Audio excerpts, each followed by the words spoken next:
आपने समस्ते टीवी रामायण देखिथे। रामायण एमती कथा लुचिक रही जोटा कि आम बोधे जान ना। आज मो सामने आपंकर किसी रामायण किसी गुप्त रहस्य विषय कहि जहाँ कुछ वीडियो को शेष पर्यंत देखूँ।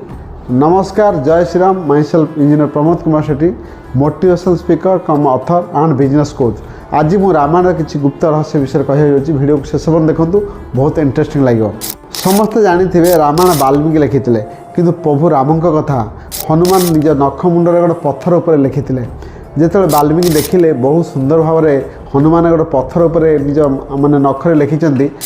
वाल्मीकि देखिले तुम प्रभु कथा बहुत बढ़िया लिखिच। तेणु से हनुमान कौन कले निजक लज्जित मनोहर कले। से कहले मु तो भक्त, वाल्मीकि तो कवि। तेणु से कवि को वाल्मीकि को महत्व देवाक से पत्थर खंड नहीं समुद्र पकई देते। से आम रामायण जानिले जे रामायण हूँ वाल्मीकि लेखा। समस्त जानते रामायण जो वाल्मीकि लिखिं 24,000 श्लोक अच्छी। यह गायत्री मंत्र लिखाई। प्रति 1000 श्लोक आरंभ 24टा अक्षर गायत्री मंत्र रचना कराई। तेणु गायत्री मंत्र प्राधान्य देते वाल्मीकि। तृतीय कथा, प्रभु श्रीराम थे विष्णु अवतार, लक्ष्मण थे शेषनाग, भरत शत्रुघ्न थे विष्णुकर शंख और चक्र अवतार। समस्ते जानते राजा दशरथर 4टी पुत्र थे एवं तांकर कन्या संतान थे। ता ना था शांता। ये शांता 4टी पुत्र तो बड़ थे एवं कौशल्या गर्भर जन्म होते।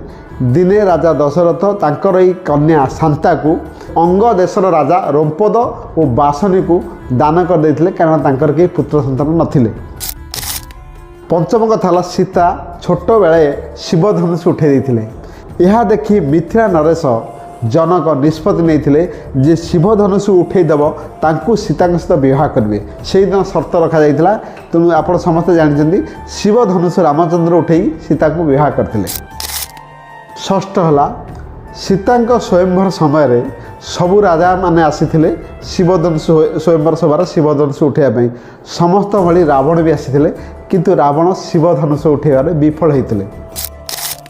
सप्तम शिव धनुष ना थिला पिनाका। अष्टम है, लक्ष्मणकर आउ गोटे ना था गोदलकस। से भाई भाउज राम और सीता को सुरक्षा देवाई वन में सीता निद्रा देवी को प्रार्थना करते।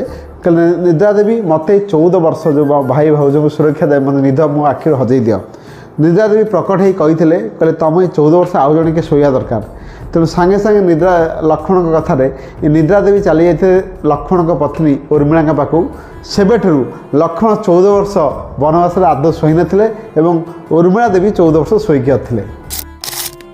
नवम भगवान कृष्णकर जो मूर्तिर रहस्य अपना रामायण विस्तृत भाव वर्णना कराई। जो बाली सुग्रीव युद्ध होता बाली को प्रभु श्रीराम एक गछ पाखे रही पछुरु लुचिकी मारी। एक जो आप बालिका पत्नी तारा को जापारे से प्रभु श्रीराम को गोटे अभिशाप देते। कहे तुम्हें जमी लुचिकी मत तीर मारिच मो स्वामी मारिदेल, नेक्स्ट जन्म तमें एमती जोड़े तीर द्वारा मर। आपंकर देखिए द्वापर जुगर श्रीकृष्ण जरासभ हाथ में देह त्याग करते। दशम जाम्बवान बहुत बलशाली थे। से प्रभु राम सहित युद्ध करने इच्छा है। प्रभु राम कहले देख मुझे मो पत्नी को खोजा जाऊँगी, व्यस्त अच्छी। तुम यही युद्ध कर इच्छा मो सहित नेक्स्ट जन्म में द्वापर जुग जन्म नेबी और तुम से इच्छा पूरण हम जोटा इच्छा पूरण होता। 11 हनुमान ब्रह्मचारी होकर गोटे पुत्र थिला मकर ध्वज। हनुमान जो लंका दहन कर आसे निज लांज को आप समुद्र में बुड़े से समय झाड़ को एक मकर ध्वज एक नामक माछ पी देता और ता और से जन्म होता पुत्र जोटा मकर ध्वज आप समस्त जानते। 12 रावणकर प्रथम ना दशानन नथिला। थरे रावण शिव को देखा कर जाते एवं देखा करिया समय कैलाश पर्वत आप शिव वाहन नंदी अटके देते। सेठू रावण रागिक कैलाश पर्वत हाथ में टेकी जाते। यह देखी शिव आप पादरे चापिक रखिले। ये पादरे चापी द्वारा रावण हाथ बहुत कष्ट है एवं सेठू रावण पूरा से कष्ट से समय शिव तांडव गान कले। ए प्रसन्न हो शिव ना देले दशानन। ये भिडियोटी भल लगी चैनल को सब्सक्राइब करूँ, वीडियो को लाइक करूँ और कमेंट जय श्रीराम लिखुँ। जय श्रीराम।